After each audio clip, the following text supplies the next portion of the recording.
মসজিদের সামনে একজন ভাইকে দেখতে পাচ্ছি। তিনি ঝালমুড়ির দোকান করেন। নামাজ পড়ার পরে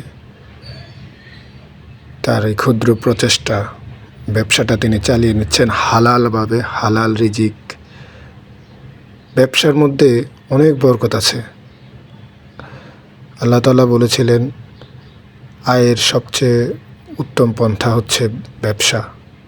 হযরত মুহাম্মদ সাল্লাল্লাহু আলাইহি সাল্লামও বলে গেছেন, ব্যবসায়ীরা, একজন সৎ ব্যবসায়ী অন্যদের তুলনায়, যে কোনো পেশাজীবীর তুলনায় আগে জান্নাতে যাবেন। যদি আমি ভুল না বলে থাকি, ভুল হলে মাফ করবেন। তো ওনাকে দেখে খুবই ভালো লাগলো। অবশ্যই একজন নামাজি মানুষ, এবং তিনি নামাজের বাইরে এই ব্যবসাটা চালান। এটা খুবই ভালো, খুবই ভালো। ধন্যবাদ সবাইকে।